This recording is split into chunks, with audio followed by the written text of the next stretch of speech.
terjadi virus atau pemikiran ya atau cara berpikir Macronisme. Macronisme itu presiden Prancis itu Emmanuel Macron ya jadi ada sekarang penyakit Macronisme. Macronisme itu mengeneralisir segala sesuatu perbuatan pada kelompok komunitas tertentu. Ya, bagi umat Islam menghina Rasulullah, ya, menampilkan dengan tampilan yang buruk, gambarkan itu kekerasan yang sangat melukai. Ya, iman itu adalah sumber kehidupan terbaik bagi seorang hamba.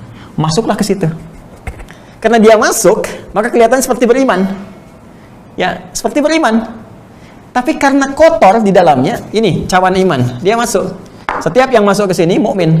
Syahadu an la ilaha illallah, syahadu anna Muhammadar Rasulullah. Ya, tampilannya mukmin, kelihatannya mukmin, beriman. Kalau ditanya muslim bukan, muslim, beriman tidak, beriman. Yakin pada Allah, yakin. Tapi karena dalamnya terinfeksi penyakit, kotor semua, maka yang berbahaya adalah dia bisa merusak bahkan bukan hanya iman dirinya, tapi iman orang-orang di sekitarannya. Itu yang menyebabkan Abdullah bin Ubay bin Salul, teman-teman sekalian, disifati dengan karakteristik ini karena saat dia memutuskan untuk beriman, masuk Islam, motivasinya apa? Bukan ingin menjadi mukmin yang sejati, tapi hanya ingin mendapatkan pengaruh di sekitaran orang-orang Madinah supaya tidak kehilangan pengaruh. Kan pernah saya kisahkan di awal kita membahas tentang ini. Kisah tentang kemunafikan pertama di kota Nabi, ya di Al-Madinah Al-Munawwarah. Karena merasa iri hati, nah ini mulai penyakit-penyakit hatinya, fi qulubihim marad. Iri hati, dengki, riya dan sebagainya, kena komplikasi di hatinya. Karena kena komplikasi muncul kemudian virus nifak. Ya, jadi orang munafik motivasinya bersyahadat, masuk Islam, beriman, bukan benar-benar berimannya tapi merusak kemudian ke kalangan di sekitar-sekitarnya sampai mencoba berbuat makar kepada Rasulullah sallallahu alaihi wasallam. Nah, dibuatlah ciri umum oleh Al-Qur'an. Jadi kalau Anda menemukan golongan orang beriman tapi perbuatannya merusak dan yang berbahaya merusak keislaman dirinya dan orang lain. Saya ambil contoh begini. Orang ingin mulai tampil baik ya dengan nilai keislamannya. Dia mulai tahajud, dia mulai puasa, dia mulai ingin konsisten untuk bersedekah, dia mulai ingin menghafal Quran. Tiba-tiba datang seseorang berkata, saya beriman, saya mukmin, saya muslim, tapi menyoal itu semua. Ya, ini kalau saya istilahkan di kekinian itu terjadi virus atau pemikiran ya atau cara berpikir Macronisme. Macronisme itu presiden Prancis itu Emmanuel Macron ya jadi ada sekarang penyakit Macronisme. Macronisme itu mengeneralisir segala sesuatu perbuatan pada kelompok komunitas tertentu. Ya, kejadian kemarin di Prancis seperti kita ketahui bersama gitu kan, ada tindak kekerasan karena satu kondisi tertentu dan kita tidak sepakat dengan semua jenis kekerasan. Silahkan diproses ya dengan segalanya, hukum bisa berlaku dalam konteks keduniaan, Allah melihat dengan konteks yang lain, gitu kan? Ya, semua jenis kekerasan kita tolak. Dudukan pada tempatnya. Tapi ingat, kekerasan itu sifatnya bisa banyak. Ya, bagi orang Islam, menghina Rasulullah itu kekerasan yang sangat keji. Menggambarkan Nabi lewat kartun, ya, lewat sesuatu yang buruk, itu kekerasan. Kekerasan itu ada verbal, ya, ada kekerasan yang langsung, ya, dengan gambar tertentu, tindakan tertentu, itu kekerasan, bukan hanya fisik.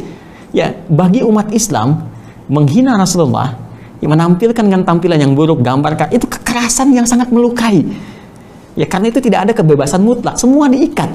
Tapi yang paling dahsyat adalah ketika satu pelaku melakukan perbuatan buruk, kemudian digeneralisir. Semua orang Islam punya masalah. Islam sedang krisis. Ya, mungkin diri Anda yang krisis, cuma Anda bawa orang-orang Islam.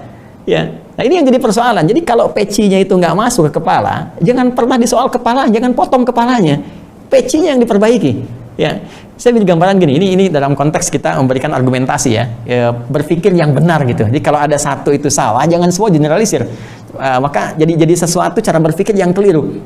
Anda bisa kebayang nggak begini? Ada kampus di Indonesia, kita ambil satu kampus besar misalnya X. Ya, ada oknum di dalamnya korupsi. Apa Anda katakan semua anak kampus itu koruptor? Ya, saya ambil contoh yang lain. Ada satu orang Prancis warga negara dulu, dan tidak semua orang Prancis seperti ini. Ini yang membedakan kita dengan penyakit Macronisme tadi. Ada seorang Prancis, dia memenggal 305 masa depan anak kecil. Ya, seorang pedofil.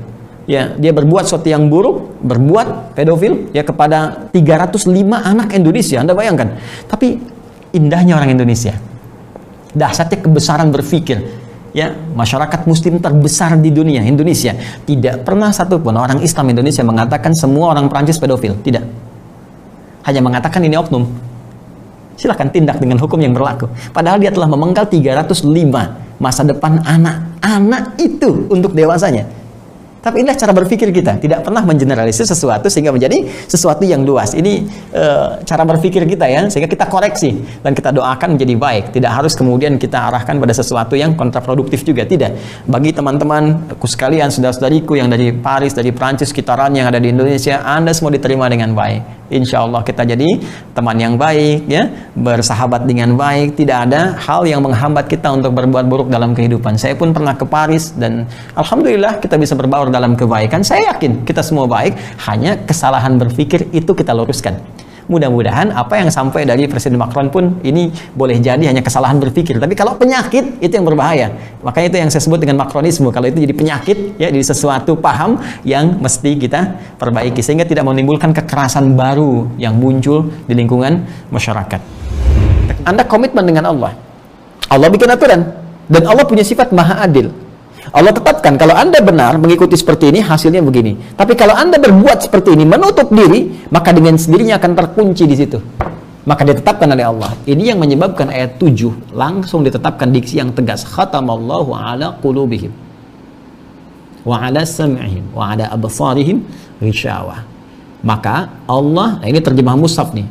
Allah mengunci ya kepada hatinya.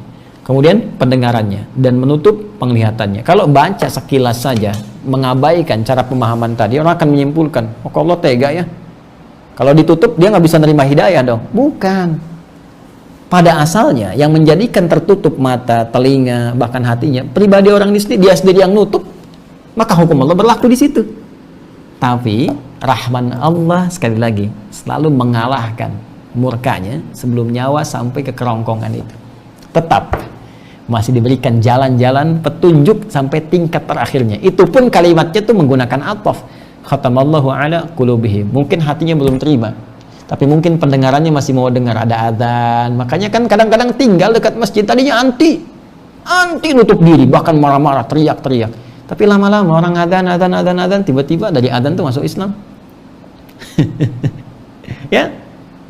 Makanya masih ada peluang kalau telinga nggak dengar, ya, apalagi absarihim, mata, mungkin mata masih bisa lihat, ya. Kalau sudah semuanya nggak mau dipakai, ada ancaman di ujungnya. Tapi apa yang bisa menjadikan rahman Allah, kasih Allah turun untuk membuka segala yang pekat, yang gelap tadi menjadi terbuka kembali? Doa.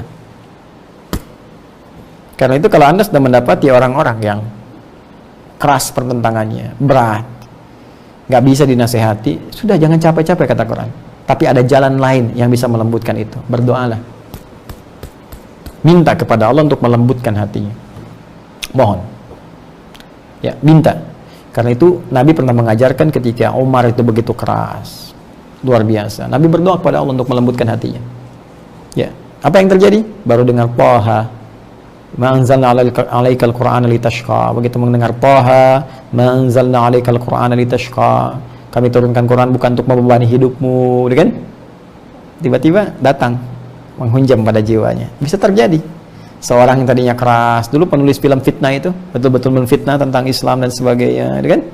Ya, pada akhirnya apa yang terjadi? Dia dapat hidayah, kemudian masuk Islam dan menjadikan sesuatu yang sangat luar biasa.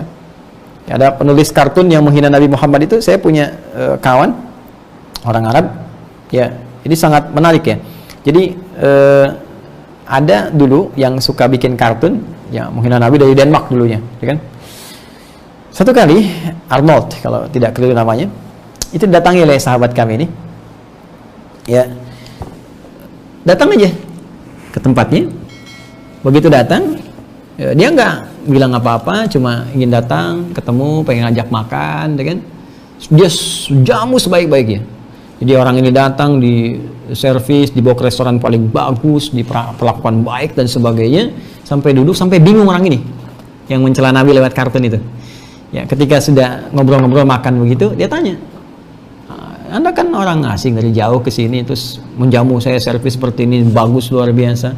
Sebetulnya tujuan Anda apa? Ya, apa jawab beliau ini? Dia mengatakan, Syekh Ahmad ini mengatakan, namanya Ahmad. Syekh Ahmad mengatakan, saya hanya ingin menunjukkan inilah ajaran dari orang yang selama ini Anda cela. Sosok seorang Muhammad sallallahu alaihi wasallam. Ya, Sunnah Muhammad sallallahu alaihi wasallam. Inilah ajaran Muhammad sallallahu alaihi wasallam yang Anda cela selama ini.